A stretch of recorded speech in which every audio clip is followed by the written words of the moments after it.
Hi, I'm Sophia Louisa Lee. Thank you so much for joining me for another episode of So Zoom In.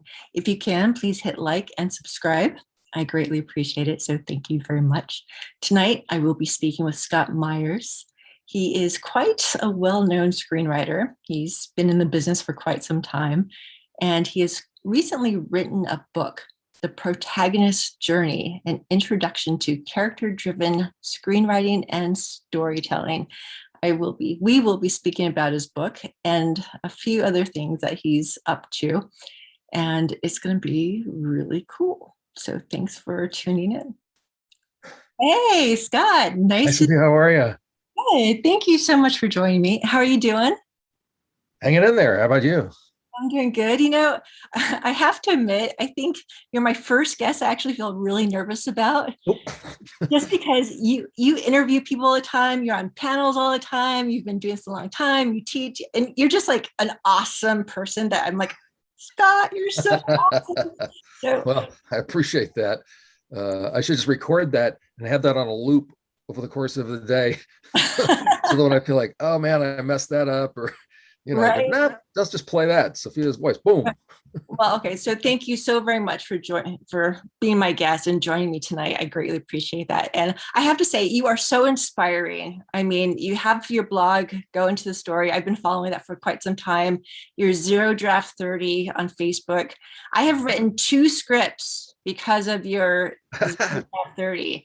And one of them is with a producer right now. So thank you. You get people motivated, and I love that. Well, that's really just wonderful to hear, particularly about your scripts. I mean, that's the hardest challenge, is taking an idea from concept and then putting it down on paper and then rewriting it, having the patience and persistence to do that. So I think it's great. The blog and Zero Draft 30, the Facebook group, I mean, I don't get any money from that. That's all just really a labor of love. And so the payment I get is when I hear comments like that from you. I do get them pretty regularly. So great to hear. And good luck with that project. And Thank you. that moves forward. Okay, so you start off as a screenwriter. What inspired you to be a screenwriter? Oh gosh, it's such a weird, twisted story, Yeah. because I didn't go to film school. I loved movies. I grew up in an Air Force family, a military family. Mhm. And when you're living in remote, desolate places like Minot, North Dakota for 4 years, and you can go to see movies. I mean, the one thing that the government will do for military families is they will provide benefits. And one of them is like, you could go and see a movie for 50 cents. And so I just would go to the movie theater. I'd walk that quarter mile from my house to the movie theater, like day after day in the summer, watching movies all day long. So I was a huge movie fan. But I was also grew up in a very religious family. And when your father's a colonel in the Air Force and you live in North Dakota, which is the 3rd most targeted site by the Soviet Union, you tend to think about things like life and death and Right. heaven and hell and all that stuff. Plus my family was Southern Baptist, so I had the whole thing. So I was actually quite interested in theology and religious studies and philosophy and those big questions of life. Why am I here? Who am I? What's my purpose? So I Right. pursued that at the University of Virginia as an undergraduate, and then I went to Yale and got a master's of divinity degree, and I was going to get a PhD. But to my parents' chagrin, they bought me a guitar when I was 14, and I discovered my creative thing Right. and was writing songs and singer-songwriter kind of thing. Mhm. So I knew that if I didn't pursue that, I'd regret it. So I took a year off from before I was going to go and get a PhD, just to pursue music. And that became the rest of my life. I played music for 7 years. I did stand-up comedy, or I guess what you could charitably call stand-up comedy, for 2 years. But somehow, this is what Joseph Campbell says: if you follow your bliss, the universe will create doors where there once were walls. Right. And I was pursuing my creative instincts, and I had no idea where that would lead. But it did lead to a conversation one night in a nightclub I was performing at in Ventura, California, where this guy said, I'm producing student at USC, I need a screenplay. Could you write one? And I said, I can do that. And I had never read a screenplay in my life, but I knew I loved movies and I knew I could write. So that's how I found screenwriting. A completely serendipitous Wow. chain of events. But it speaks to that point, which I think is exactly right. If you do follow your bliss, you're going to align yourself with who you really want and need to be. Right. Well, so you got canine. It sounds like that happened really fast for you. Yes. Well, Or, this is back in the days of where, spec scripts were selling for big bucks and that whole thing. Of course, I knew none of that. Yes, that was the third script I wrote, was Canine. And wow. it sold for a lot of money to Universal and in 1987. And that's how I started in the business. It was produced, got made, was the #1 movie in the country for a week, and spawned 2 sequels. And that led to me writing 30 plus projects, paid projects in Hollywood, Right. all the major studios and all the broadcast networks except for ABC, which is why I joke I don't watch ABC. But You've had a very blessed career. I think so anyway. I mean, you did and are doing what a lot of people want to do. So that's why I find it so inspiring, because you just do it. Okay, so I know what's going on right now. And you mentioned this in your book. You talk about what it was like during the Writers Guild strike, when here you are, a relatively new writer. yeah. And you learned so much because of it. But compared to what's happening now with IATSE, it's like this whole other thing. Yeah. What was it like striking, knowing that you weren't getting paid and everything on the. That was pretty wild. I wasn't even a member of the Writers Guild for less than a year. It was like 11 months and whoops, we're out on strike. That's the longest strike we had. There was one in 2007, 2008, which lasted 1 week less than the strike that we had in 1988. Well, what I learned that I'm a member of the guild. And so we would picket, we'd protest, we'd walk around the studios with these picketing signs, and you're right, we couldn't get paid. So I actually had a partial interest in a house I'd bought up in Laurel Canyon with some of the money from Canine. I had to sell it in order to, help sustain myself during the strike. But the main thing was, as I mentioned in the book, was that I would find the old writers. Yeah. Because I wanted to hear about old Hollywood, and it was interesting just to, as you're tramping around with these mostly older men, finding out about their backgrounds and whatnot. And I had a conversation, as I mentioned in the book, that was quite revelatory about the guy who was saying, well, you need to have the beginning of the story, end of Act 1, end of Act 2, and the end of the story. And if you don't have that, then you don't know what you're doing. And that got me thinking, really from a structural standpoint, in terms of screenplays, there's some truth in that. And so it was an up and down thing. I mean, I enjoyed meeting all these people, going to the guild meetings, very passionate. Writers are smart. They have interesting backgrounds. They're articulate. They're also can be very obstreperous and argumentative. And so those meetings were quite interesting. And then eventually the strike was resolved and, we went on. But the main thing is, I think it really solidified my feelings of kinship with union workers and with writers who we're out there. We're part of a labor union. And I've been proud member of the Writers Guild since 1987. Well, good. Well, you guys stood up for what you believed in and you took action. So were you happy with the results of each of those? Not really. No. I mean, you're dealing with corporations that make money on the backs of people who are creative. And now that's the devil's deal that the writers have in Hollywood. Yeah. In other countries, as I understand it, the writer maintains the copyright of their written material. And if it's a screenplay or play or whatnot, that's not the case in Hollywood. If you sign a contract with Universal, Disney, whoever, they become the author. They own the copyright, but they pay a lot more money than some of these other places. So that's the devil's deal. You can get a lot of more, in the way of money and revenues for the work you do, but ultimately they own the copyright. So, it's quite eye-opening. I mean, that particular strike we got screwed in terms of video cassettes, and then that set the pattern for DVDs.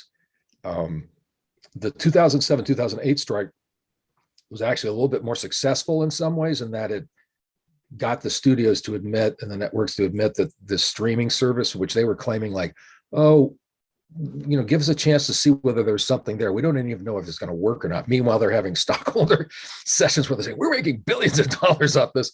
We actually did get some, we got our foot in the door there as writers in terms of royalties and whatnot. But there was a downside to that too. It's a very complicated thing. So you saw with the Yahtzee, that strike that settled, and so now they're going back to work on Monday, which is great. But that's it. That's the nature of dealing with capitalist organizations that make money off workers. And so, at the end of the day, in some respects, that's what writers are. We're workers, and it's always going to be a struggle, always. Yeah, that creative drive, though, to just keep creating. First of all, I really enjoyed reading your book, The Protagonist Journey. Great. What I loved about it, is based on the character, and figure life, we're surrounded by characters. But you mentioned that you studied theology. I could really see a lot of that while reading it, because as I'm reading it, I'm thinking this could really be used as a self-improvement book in a lot of ways. And just because, asking questions, what is the purpose, the why of it all. Sometimes I wonder if people just ask themselves why they're doing something, that could really change a lot of things. But it was really profound. A lot of stuff you wrote. I mean, you wrote some great gems. I took like notes on it because I'm thinking I have to go back to this. This is great. And so I really appreciate that, because it really brought layers to storytelling. When you ask the why, and I love how you reference the archetypes. So many people have talked about it, and you reference Carl Jung, and I love that you've written about him in your blog before too. And I haven't had a chance to go back to read those, but that's something I want to do. But what inspired you to write this book? Okay, well, I love stories, and I think most people love stories. And I am fascinated by creativity. Where does that come from? What is its genesis? Why are some people more prone to creative ambition than others? But mostly it's about stories.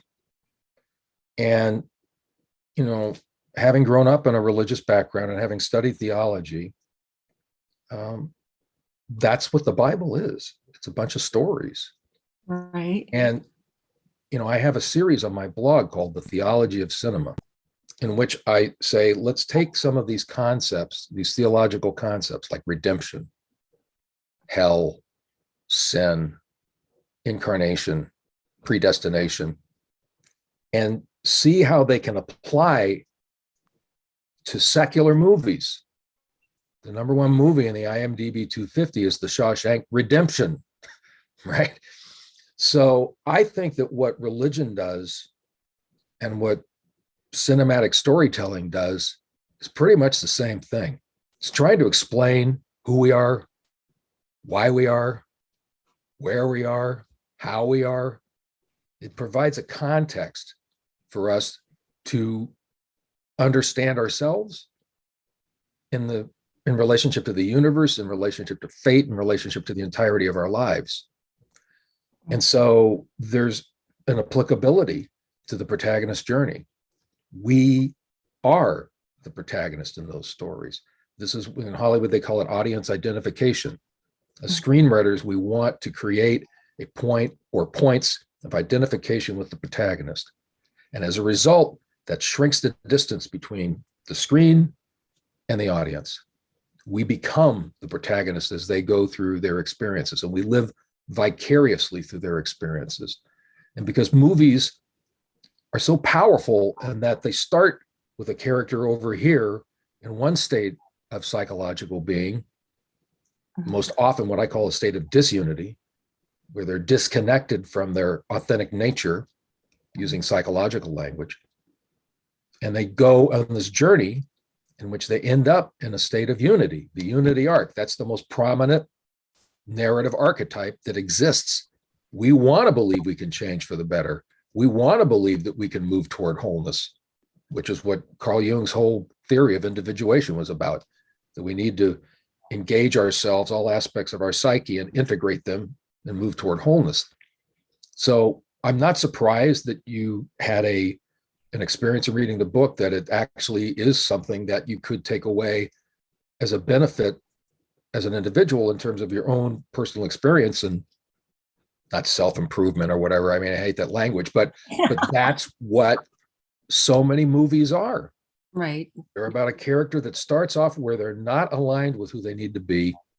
And by the end of the story, they've at least made movement toward that. It's what Carl Jung says, the privilege of a lifetime is to become who you are. It's already there. It's inside the protagonist at the beginning. They're just not connected to it. Hence disunity. They're disconnected from that authentic thing. So when Dorothy and The Wizard of Oz is singing that lovely song Somewhere Over the Rainbow, but she's talking about where troubles melt like lemon drops and the gray clouds. Well, what's going on there? Well, she fundamentally doesn't believe that her home is a home. She's an orphan. She's the only child on this farm in Kansas. Everybody else has got a job. She's just messing around, falls into the pig pen. She's alienated from that environment. She needs to go on a journey to realize that her home is a home. And Glinda the Good Witch at the end tells her that, Dorothy, you always had the power to go back home. Right. You needed to go on this journey to figure that out. And that's the essence of the protagonist's journey. It's already there. Right. Joseph Campbell says that the journey in the external world, I'm paraphrasing here, is what he says is, quote, incidental. That the outer journey is really an inner journey. And it's not a journey of attainment, but reattainment, reconnection with something that's already there. So that's rather encouraging, isn't it? If you think about your own life, that what you need to discover to bring you fulfillment is not some mystical, nebulous thing out there. It's inside. It's already there. You just need to connect with it. And so the protagonist journey, I think, is a powerful, powerful archetype, narrative archetype, that people can watch these movies and be inspired to pursue that aspect of their own journey, which is to go inside and find the thing that your bliss, the thing that enlivens you, the thing that energizes you, the thing that brings you joy, the thing you have a talent for that you can maybe bring to the world and share with other people. Imagine a world where 7 billion people were able to follow their bliss. How different this world would be. That would be so amazing. That really would. Well, one of the things I love about your book too, you give so many different examples of movies, and you mentioned even animation and animated movies, Pixar movies. And at first I thought I wasn't expecting that, because I never think of using the hero's journey in an animated movie, because you think, oh, that's a kid's movie, and you don't really think about it. But especially with Pixar, to use the same elements, no wonder those movies are so great, because it's so relatable. And so I really enjoyed that. Well, Pixar, I'm a Pixar freak. It just so happens that my first child was born, like literally one of the first movies he went to was Toy Story, right? When that came out. And my second child, who didn't come along for quite some time. So I would have missed Pixar probably had it not been for the fact that I had these two sons, because we went and saw all these movies. Right. And if you watch those movies, they're incredibly sophisticated. And, they talk about the 4-quadrant, male, female, adult, child. Mm-hmm. I mean, they totally nail that. But their storytelling chops, there have been some stumbles along the way. There are certain movies there that I think are less good than others. But if you look at the Toy Story trilogy, or actually now it's 4, Toy Story 4, Finding Nemo, Monsters, Inc. My favorite's Up. Up, yeah. We talked about that, yeah. It's classic storytelling.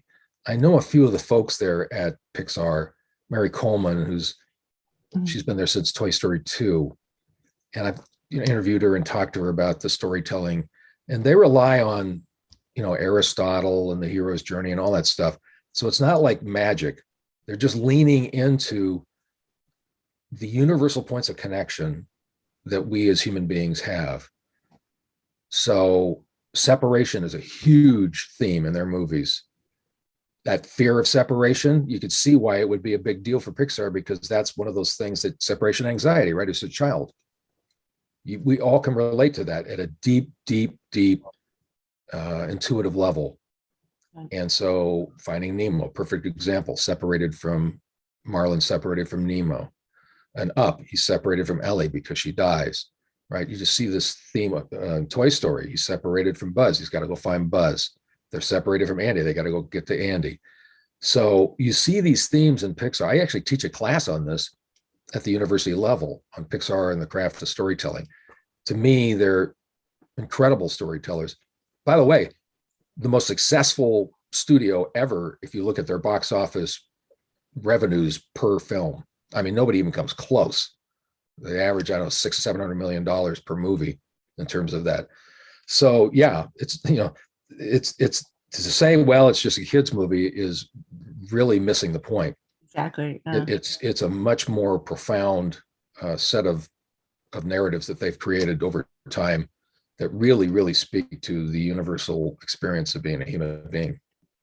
Well, I love that you put in those references and to read it. And I really hope I really got your love for movies too by reading the book, and that you give so many examples of the different types of architects, the different structures that you talk about.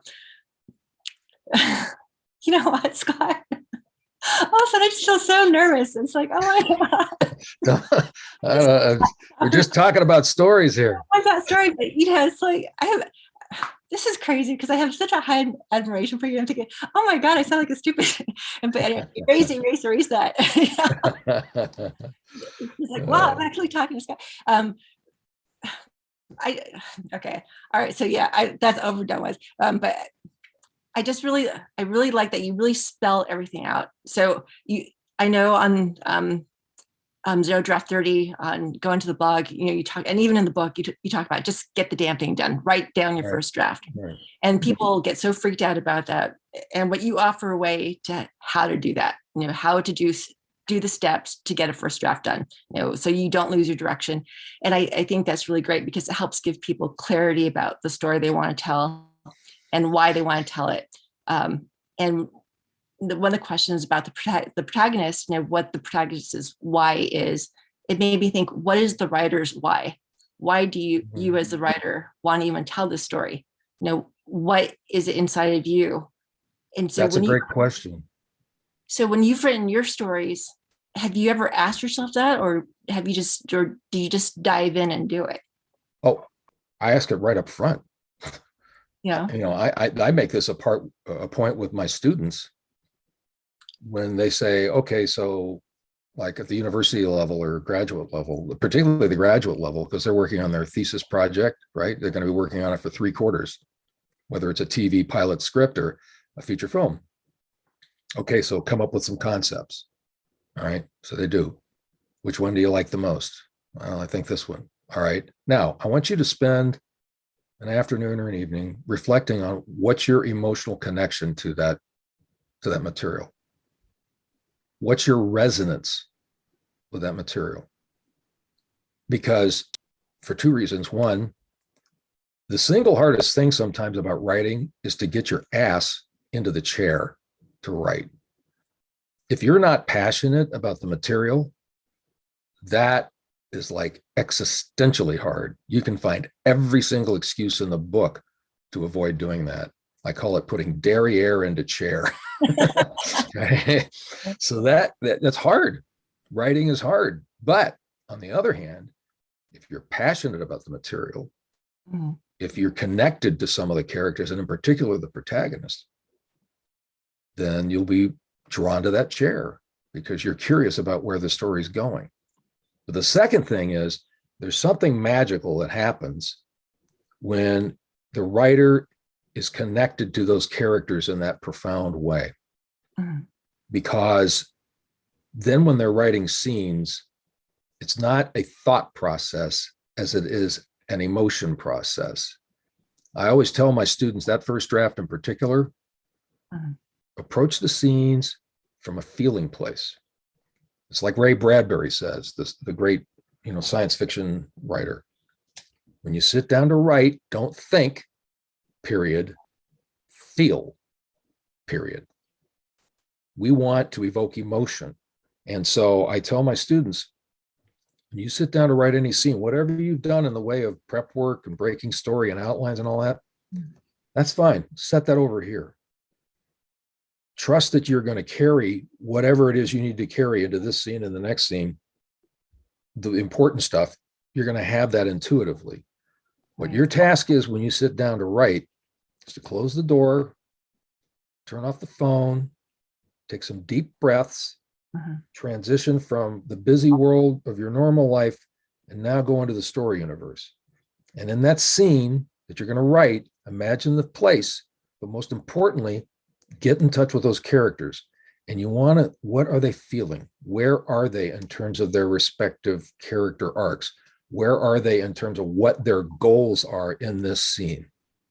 And then when you sit down, put fingers on the keyboard to write, it comes from a feeling place. Just feel your way through that first draft.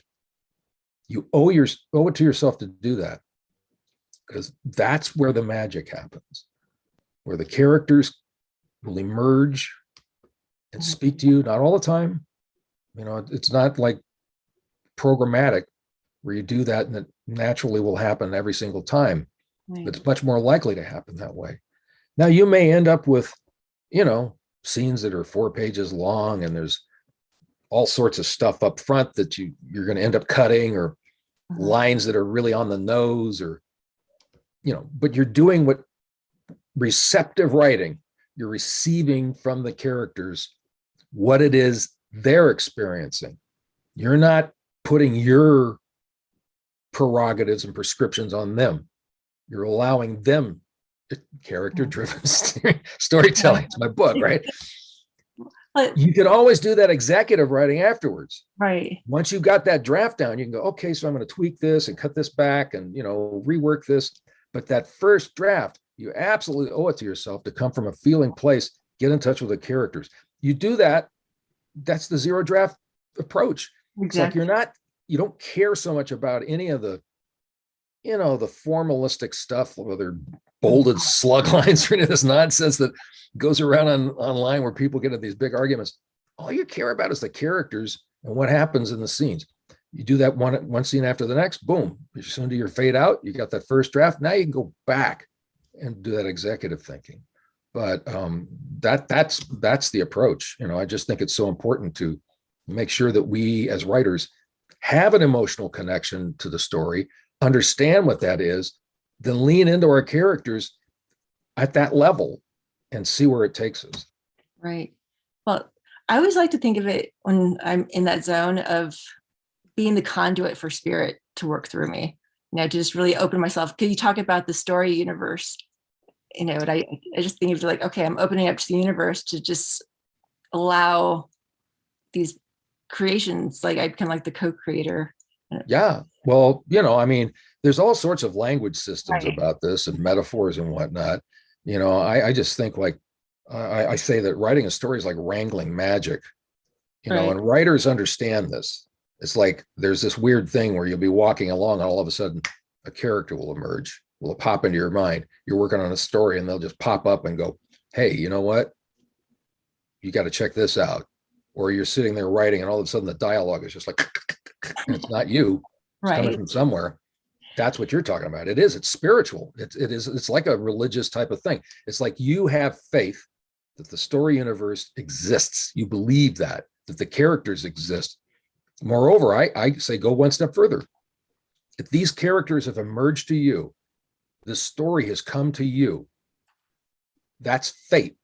And most likely what that means is the characters want you to write the story. So if you reach out to them and you are like, I'm just tracking what you're doing, dudes. Right. I'm just following you, and that more than likely they're going to respond. It's their story. They know it better than we do. This is what I would say, Sophia, is the most important thing given the state of screenwriting right now. You know, when I first started out, there were maybe 2 books on screenwriting. Now there's dozens and dozens and dozens. And I don't read any of them, but I do deal with screenwriters who do read them, you know, and I know that a lot of the stuff that they produce is quite formulaic. It's the character depth is very surface level. Yeah. And they're hitting every, you know, the inciting incident on this page and the break into act 2 on this page, and they're hitting the you know, the marks. You look at it and go, yeah, that looks like a screenplay, but it doesn't feel like a story. It doesn't feel like something because the characters are very thin. So my point is, you'll get to story structure if you start with the characters. Just trust that they will take you there, you know. So it is a spiritual thing in a way. It is like saying, I'm giving myself over to these, what people would say are imaginary characters. Well, we don't believe they're imaginary. We believe they're real in that story universe, that they will lead us through that process. It's like Ray Bradbury has a quote about, plot is nothing more than footsteps in the snow, where our characters are heading off into wonderful worlds of imagination. I got pretty close on that from my memory, but it's, we just follow their footsteps, you know. So. Okay, so you talk about the whammy in the book too, which I thought was pretty cool. You know, like give them the punch to the gut. Do you allow that to happen while you're in that feel mode, or do you go back and structure it in? Okay, so that's actually pretty funny, because the book does talk about, you know, it's got Aristotle and Joseph Campbell and Carl Jung, and it's like all this, you know, wow, that's some really heavy stuff. And then I bring in this chapter, I'm like, well, so I know this producer, Larry Gordon, who produced Canine, and he told me about this thing called the Wamo theory, which is, you know, for action movies, because he did Die Hard and 48 Hours and Predator and all these, that basically every 10 minutes, you know, you got to have something go whammo, like, you know, a big plot thing. It's like, boom, you know, that's going to titillate and entertain the action audience. Well, I've always thought there was something, you know, very practical about that, but probably also innate to storytelling. You do want to have something happen. I mean, every scene, something's got to be happening, but you do want to have something significant. It's like an anecdote I like to tell is, I was on the phone with my writing partner, and this is many, many years ago. And I was in my kitchen, you know, this is back in the day of landlines, right? I was in my kitchen on the landline going back and forth. And my son, Will, was on the floor playing with his Thomas the Tank Engines. And he's listening to this conversation. And I'm talking to my partner. Evidently, I'm going, well, the plot point this and the plot point that. And I get done with the conversation. And my son looks up at me and says, Daddy, what's a plop point? And that's the whammy. That's the whammo. It's something that goes kerplop. You know, every 10 pages or so, it's going to drop down and it's going to create complications and problems, and you got to deal with it. It's another situation, you know, where the characters got to, you know, deal with the problem. And so here's the okay, now this is where Jung comes into play, because Jung's got this attitude about the psychological nature of our lives. And I'm not sure whether it's true in real life, but it's true of the protagonist's journey. He says, when an inner situation is not made conscious, and by situation, he's talking about a conflict, like an inner tension, or that a character, or that an individual is not dealing with their stuff. When an inner situation is not made conscious, it happens outside as fate. He's saying that there is a synergistic connection between the inner state of the individual and what they experience in real life. Yeah. Again, I don't know whether that's true in real life or not, but that's the protagonist's journey. It's like, they start off in a state of disunity. Yeah. They're disconnected from their authentic nature. It's like the gods in Mount Olympus are looking down and saying, you know what? You got to change. Right. Boom, here's a plop point. In Hollywood, they call it an inciting incident. Joseph Campbell calls it the call to adventure. You can't stay here. You got to change. You got to change. And you know what? We're going to keep doing these plop points every so often to force you out of your comfort level Mhm. to force you to realize that your old ways of being, where you were just created this disunity state, Isn't working. it's not working. Right. It's not going to work out here. What's going to work is what's inside you. And by breaking that up, that deconstruction process, basically the first half of Act 2, right? Mhm. That's going to allow that thing to start to emerge. And so then the protagonist starts to grab onto that and connect to that and use that. And that becomes the empowering force in reconstruction. They're being reconstructed into their new self, different from their old self. And that moves them toward unity. So those things about the whammo, I mean, it sounds funny, like, oh, Larry Gordon, this guy from Mississippi saying every 10 minutes, you got to have something go whammo, yeah. But if you look at it from a Jungian perspective, that's true. Like every so often, something's got to come and challenge the protagonist to force them to change. They're not going to change unless they have these radical experiences every so often that really compel them to get in touch with their authentic nature. So that's my take on that. Okay, and that engages the audience or the reader, if it gets to the point of, because if you're in a movie theater for 2 hours or an hour or 45, whatever, you want to stay in your seat, right? Yeah, exactly. Well, and I would say even nowadays, it's probably, now he said that back in 1987, the audiences are so much more sophisticated nowadays.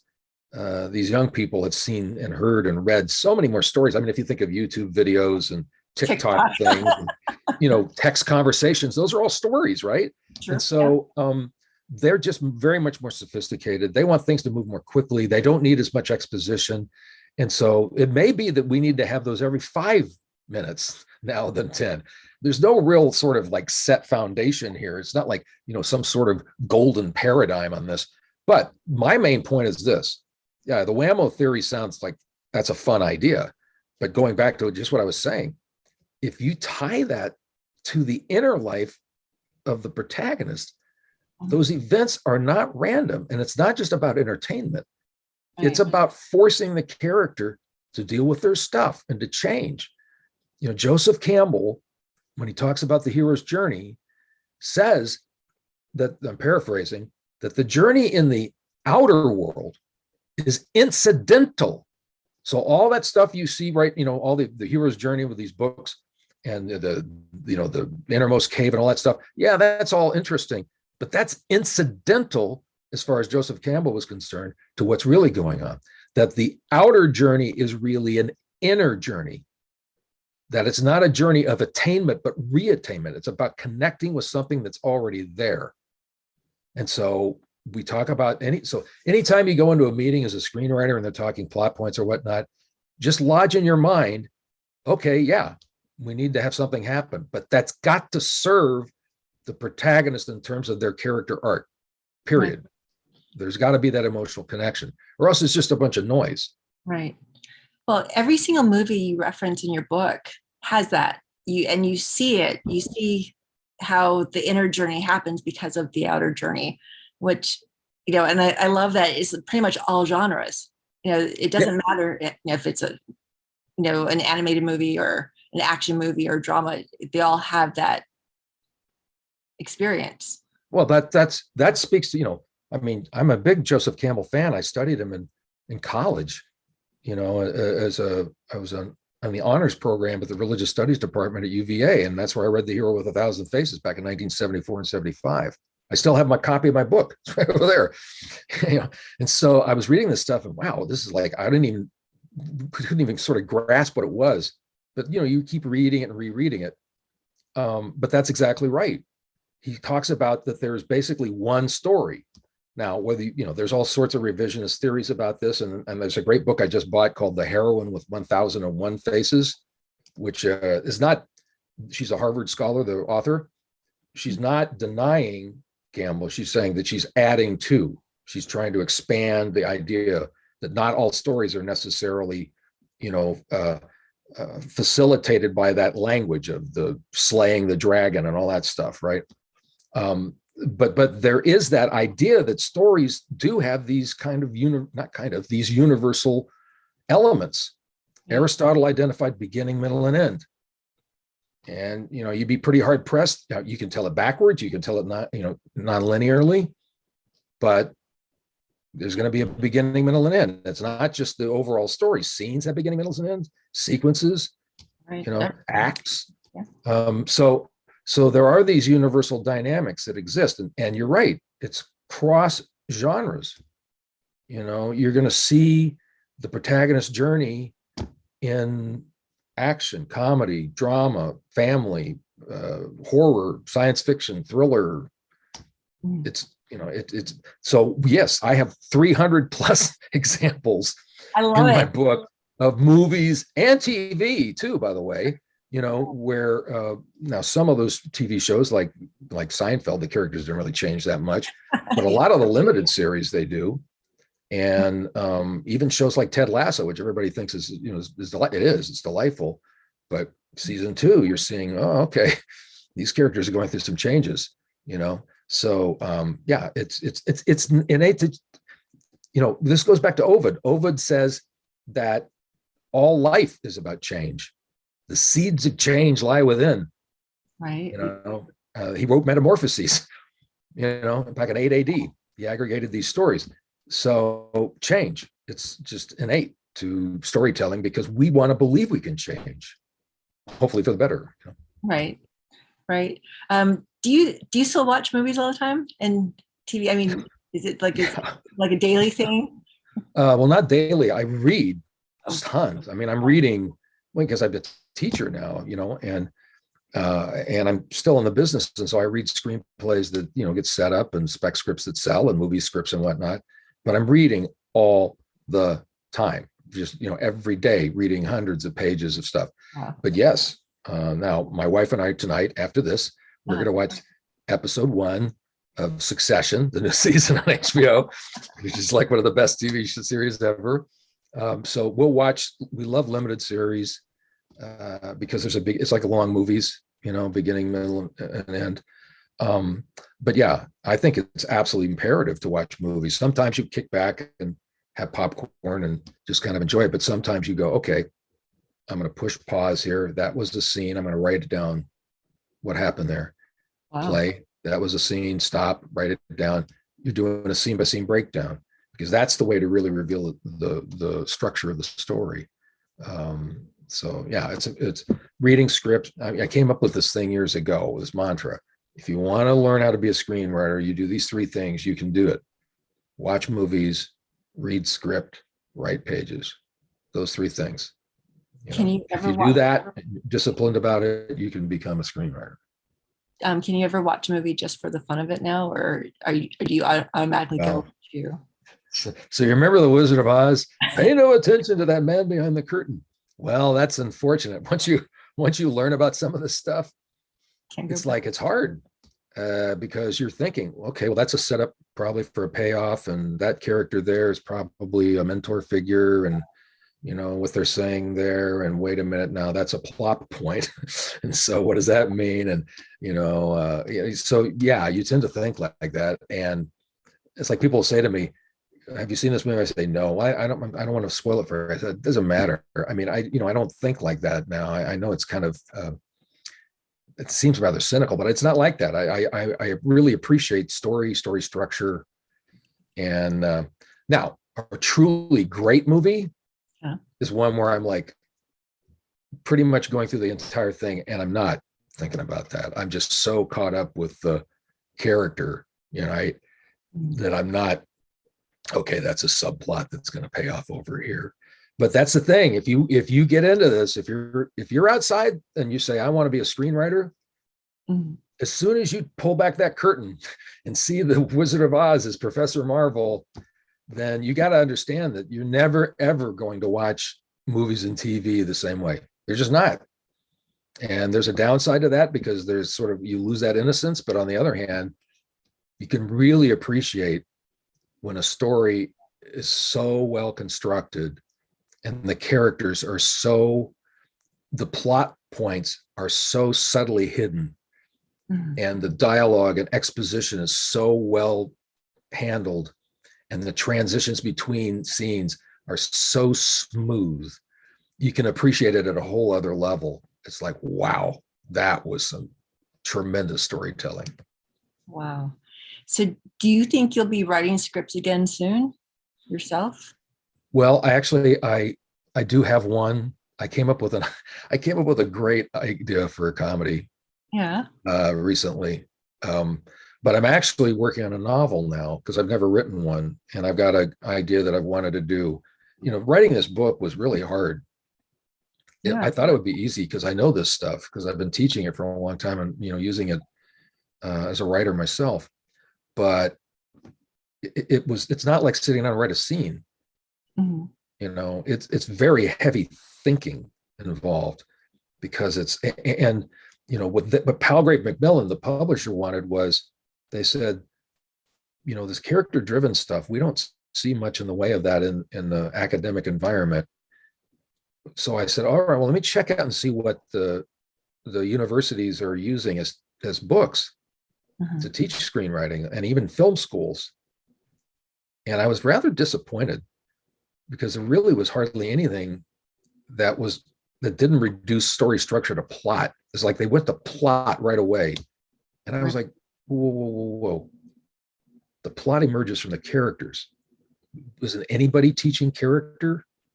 And so I thought, all right, I can write this book, which as Palgrave Macmillan figures can be, used in university classes and film schools and whatnot. Well, my challenge was, I want to make it readable. I want to tell a story. There's three parts: beginning, middle, and end. It's Aristotle. I mean, that's the way it's structured. And that was a challenge, to try and write this stuff so that, well, you've read it. I mean, you know what I'm saying? It's like, I hope that it's readable, and the response of people who read it said, yeah, it is, Well, I would think too, even if you've never written a screenplay before and you pick up this book and you read it, you could write a screenplay because you break everything down. You give exercises at the end of each chapter so people get an idea of how to really grasp what you just read. And so I would say, if they did a zero draft 30, the next time you do it, having read your book, they can do it no problem. There's that much detailed information in the book that's relatable, that I feel even the non-writer, if they chose to write a script, could do it. So, well, I'm glad to hear you say that. I mean, it does. It's got exercises. It's got all the stuff that you would expect in a textbook, key terms and footnotes out the yin yang, and then part 3 is like literally how you break a story, which is based on this prep workshop that I've taught dozens and dozens and dozens of times. It's the basis of an undergraduate and graduate school class on story development, which is based on, starting with character and then out of that emerging the story structure. But you're right. It really is. I was very intentional about this. Part 1 was just making sure that these people, I was like, me preaching to them the importance of starting with character, and in particular your protagonist, and that it's their psychological journey that drives everything, right? Part 2 was to say, okay, now let's look at the characters around the protagonist, that they actually, it's not random. So the plot events are not random, and neither are the characters. And so you've got this family of characters. We see these 5 character archetypes over and over again: protagonist, nemesis, attractor, mentor, trickster. And so you look at all that. So I ground them in theory, and it's all character driven stuff. And then part 3 is like, all right, so let's start off with these 8 questions about the protagonist. That's where we begin the process. The next stage is brainstorming. You're not even thinking about plot. You're just getting to know the characters and seeing what churns up from that process. And so you've got these exercises you can do where you're just engaging the characters and seeing what emerges. And out of that raw content, then you start to wrangle it and moving it forward toward, constructing the story. So yeah, I think that look, I wrote the thing and I was quite nervous about it, and it was really hard. I mean, it took me 21 months to get this thing out. And there were days where I was like, I don't know if this is working. I really don't. I'm trying to write this thing so it's readable in a story, but it's also substantive and academically rigorous, right? But like, it can work at a university and graduate school level, but it can also be the general public could read it, and anybody who's interested in screenwriting can get something from it. But Exactly. then I started to submit it to people like you, and then to, professional screenwriters and novelists and academics. And I don't know if you've seen any of those endorsements, but they're, You got some I'm great, not very good at bragging, but I mean, it's pretty remarkable, the very response. impressive. Yeah. But that's just it. It appeals to, the seasoned screenwriter and the person who's always wanted to write a screenplay, and I mean, if you've already written tons of screenplays, I think you still get something new out of it too, just from reading it. Because like I said, there's such a spiritual element to it. I think, okay, first of all, to be a writer, to be a really good writer, you really have to not put the time into it, but you really have to put that thought, and you really have to dive in deep. You Yes. can't be superficial. And so many people think, oh, I can write a script in a weekend, dash it off, and it's a piece of crap because you're not serving the story. Right. And you, by making the protagonist journey, you're really exploring the whys, and how deep can you go just by asking these questions, which you end up with stories like Shawshank Redemption or Up, that really you remembered, you can watch over and over and over again without even like watching it the first time. And that's so important. And so this book it's something that I know I will go back to time and time again, just because it's such, I got so much out of it, and like I said, I took like tons of notes because I mean, you see stuff and like, this resonates on another level with something I'm dealing with at, my office, or this is like something I hadn't considered, but I see the archetype in somebody I know, and just this conflict that keeps us going on our own personal journey, and so that makes it relatable. So I really appreciate the 21 months you did to make this book. Well, I mean, again, if you shrink the distance between the page and you, the protagonist's journey is your journey. Again, we live vicariously through them. This is one of the things, one of the reasons I wrote it, not just because I was looking at some of these books and I was like, seriously, this is the book they're using for graduate school, MFA programs in terms of screenwriting, very surface level, like, I don't know. So there was that motivation, but like you'll see this language floating around. Like, I've been doing this a long time and I've been online. My blog's been around for 13 years. And so I track all this stuff, and so there's this language that's out. You see this language kind of floating around. What's the protagonist's wound? What's their flaw? Now, that's not in and of itself a bad thing. Protagonists can have wounds and protagonists can be flawed. The problem is that oftentimes that's promulgated as like, let's find this one thing that we can then say, we basically simplistically identify the character's issue that they got to deal with, right? And that ignores the complexity of the character. I'd much rather they look at it from a perspective of like Jung, the psyche, the totality of your psychological nature. So when you're looking at the protagonist in the beginning, when you think about them in a state of disunity, well, what does that mean? You're looking for these various disunity elements, 3, 4, 5, 6 things, 7 things, 8 things, 10 things. You're looking at what's roiling around. It's like a boiling cauldron, is what Jung calls it, the psyche. Boiling cauldron. That's a much better place to be coming from in terms of like writing multifaceted, multi-dimensional characters than, well, what's their wound? What's their flaw? Right? There's so much of the language is like, let's see if we can simplify this screenwriting. It's like novels are like whatever, this amorphous thing. Well, screenwriting, it's a screenplay, 120 pages, 90 to 120 pages. You got to have a beginning, middle, and end. These things happening every so often. So it seems more manageable, I think, in some respects. Also, too, novels tend to be much longer, 120 pages. Yeah, I could probably do that. So there's this whole sort of impetus to simplify the thing, right? Let's see if we can create this kind of formula or paradigm, that sums up screenplay structure. But that just leads to formulaic stories. Right. You consider the 30, 40, 50,000 story projects that float through Hollywood every year, and they buy maybe 500, 600. Well, a majority of those things that get shunted aside is because they're formulaic. The stories that land are the ones with these really rich, multidimensional characters. I have a colleague at DePaul, where I teach, DePaul University, Brad Riddell. Yeah, he's had several movies produced. He just had a film that they're releasing now. It's going out theatrically, called Later Days, a fun comedic romp that he co-wrote and directed. And he has this observation, I think it's absolutely true, that scripts are actor bait. Scripts exist to attract actors.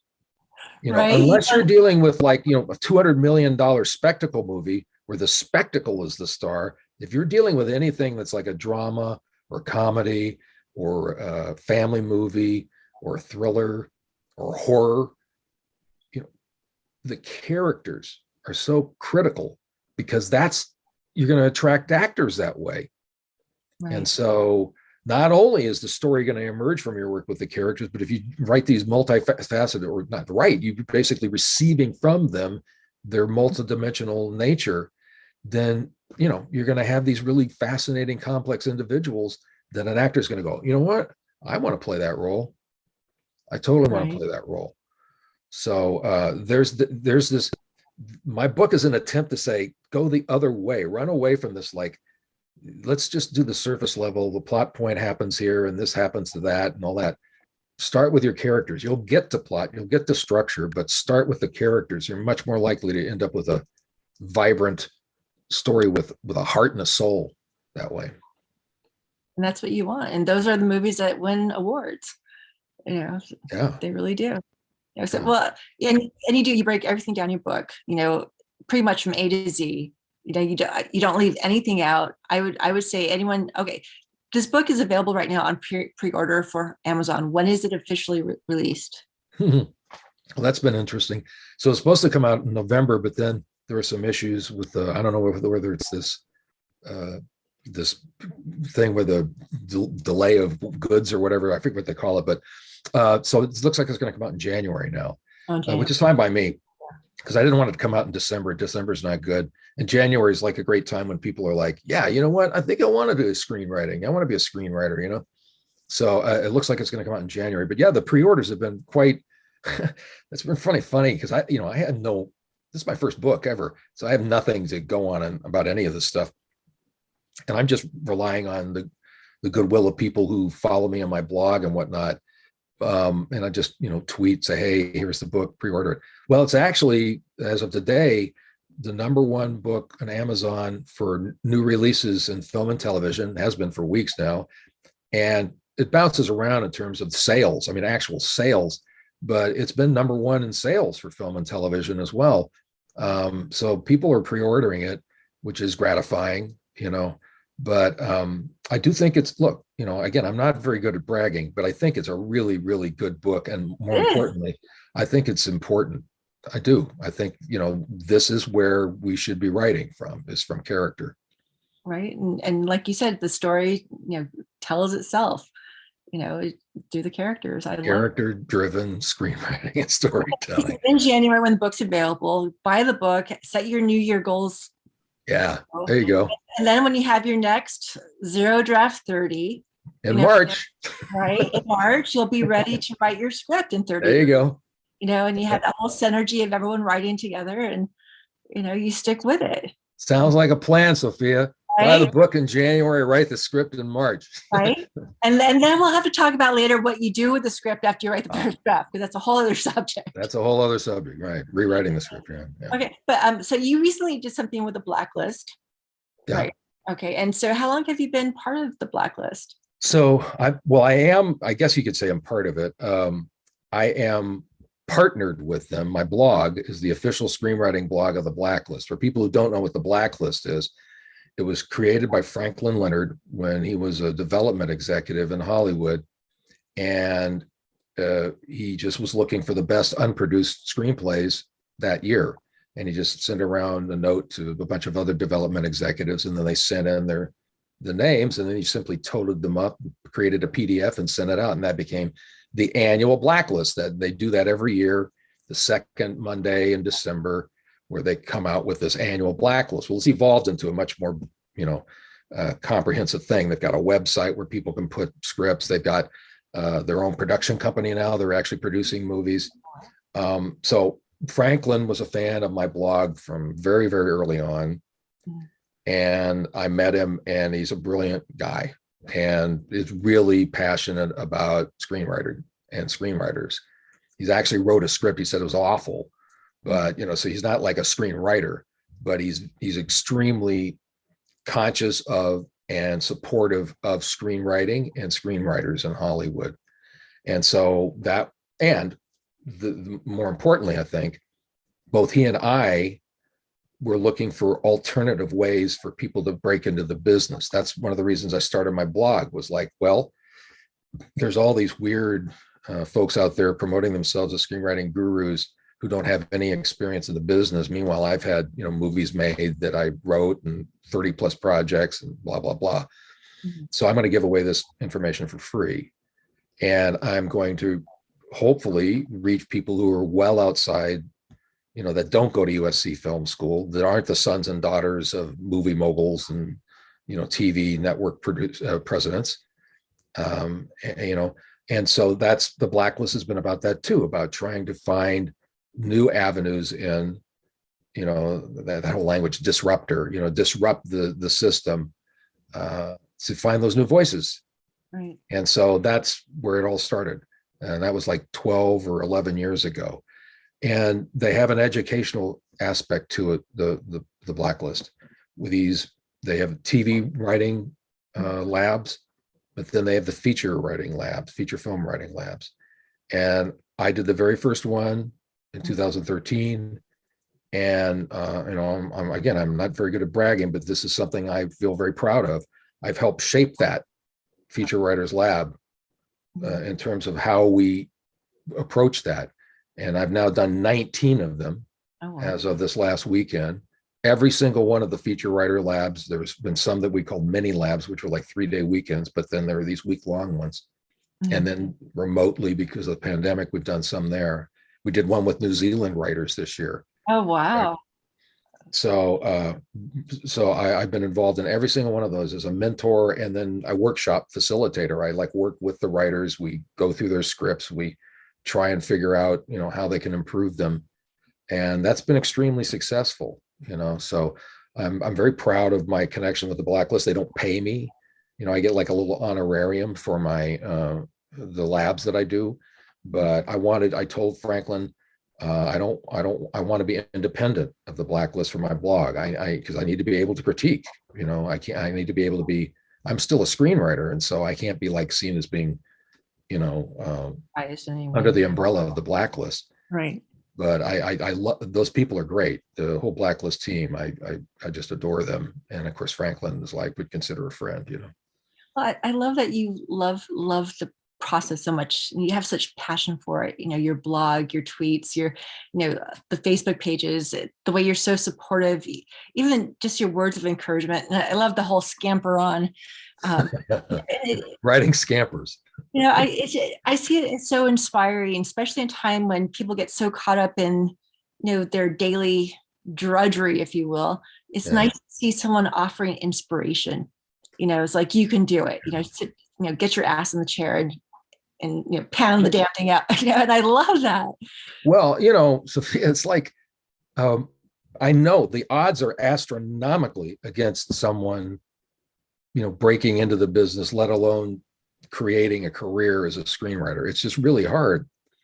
But that said, I was a complete outsider. I knew one person who was a film school student. That was it. I had no film training, Now, would I have gotten into the business today? I don't know. Maybe not, but I did back then. So I can look at all the odds against, and it's not going to It's just impossible to break in. But then I look at my own life and go, yeah, I did. Yeah. So I do feel like if I can do it, anybody who is now, I am a driven person. I work my ass off. When I first broke into Hollywood and I realized that I didn't really know what I was doing, I spent every waking hour learning, watching movies, breaking down scripts. This is back in the day where it wasn't like PDFs. I'm going to sound like really old, but you had 3-hole punch scripts. And so you'd talk to a writer. Oh, you got that script. Okay, I'll meet you in the corner of Doheny and Wilshire. And it's like drug deals, Well, I got, let's see, Basic Instinct here. What do you got? Oh, you got Predator. Okay, I'll go down to Kinko's here, and we'll, it was like, we were just passing around 3-hole punch scripts, but that's what we were doing. We were gussying up to our agent's assistants. Hey, I heard Shane Black had a new spec out. Could you maybe get a copy of that? Oh, that would be so great. I'll buy you coffee. Right. So you've got to be able to work your ass off. If you want it, you really got to want it, period. And you can't, there's no excuses. Hollywood they don't, if you, don't kind of, you're out there at their beck and call, well, they'll just move on, so you've got to really be on top of it and make it a priority. So it's hard, but I do think that if you write, great material, you learn the craft, you define and refine your voice, yeah, it can happen. It can happen. It does happen. Not a lot, but it does happen. Every year new people break into the business. So that gives you hope. But it goes back to, what is your why? What is your bliss? Is that your passion to do it? Right. And if you love it, you take that risk. And if you love it, then you should do it because you love it, period. That if you succeed financially, great. But that's like icing. If it's something that you enjoy, then there you are. Right. You're following your bliss. That's why I tell my students, I say, look, you don't have to like commit yourself to just eating ramen and peanut butter for the rest of your life, living in a hovel. You can do it as an avocation. You get a gig doing whatever you're doing, and then, take an hour every day and write. Yeah. If you write 1 page a day, if you spend a month breaking story and write a page a day and then a month rewriting it, that's 6 months. You can do 2 scripts in 1 year just by doing that. A page a day. You can literally over lunch, while you're eating your sushi or whatnot, you could be pounding out a scene, right. Right? So, but you gotta want it. You got to want it. You gotta have a passion for it. You gotta love cinema. You gotta love movies. You gotta love TV, whatever it is. You just have a passion for it and a willingness to really dive down and learn the craft. So, yeah. Well, your book, I think, could really give the novice writer a great head start too. I mean, if they read your book, I think they'll be really inspired to actually get that script done. But I think so cool too, the way so many streaming platforms are, with everything online available, you literally can make your own movie too. Yeah. So, you're not. Did you see that 2-minute movie I just featured on my blog the other day? No. Did you see this video? Okay, so go on my blog. I think it was on Saturday. Mm-hmm. I get an email on Friday from this Sean Alima, I think his name is. I'll have to check that. People email me all the time, right? And he said, I'm a filmmaker out of Bonn, Germany, and I just got the iPhone 13 Pro. Yeah. Oh, and wow. He's one of those predator types, producer, editor, director, writer. Right. He said, I went down to Paris and I shot this movie because I wanted to see what the iPhone 13 Pro could do. Would you be interested to, watch the movie and see if you want to play it on the blog, or feature it on the blog? I get things all the time. I said, okay, it's in Paris, right? I could use a little moment in Paris. It's beautiful. It was good. What he did was he knew this classically trained ballet dancer. Mm-hmm. She's worked with the Alvin Ailey, that whole. That is. And he just put her in these scenarios, these places, and some of it's like the Eiffel Tower in the background, some's like these little cafes. It's this wonderful homage to Paris. Wow. With this beautiful dance going on from scene to scene to scene. A little 2-minute thing, right? And just beautiful. And so I featured it on my blog. And I told them, I said, I'm going to feature it with my students on Thursday, my undergraduate students, because they're writing short films in this class. I'm saying, how many characters are in this movie?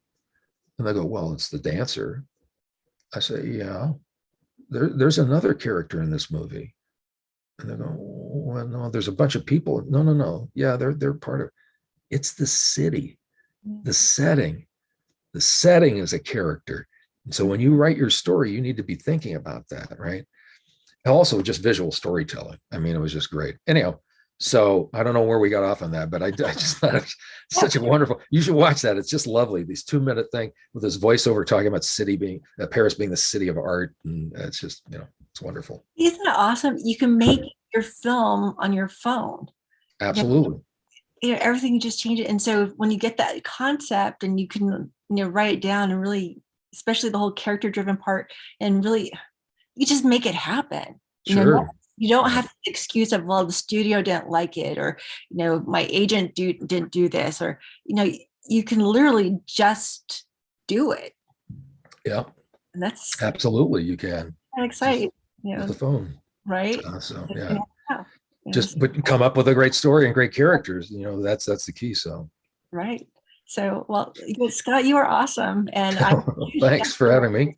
And I greatly appreciate your time. And I will definitely jump on your blog, and I thank you. I thank you for you being you, and you sharing all you do on Facebook, and it's wonderful to see people all over the world on it.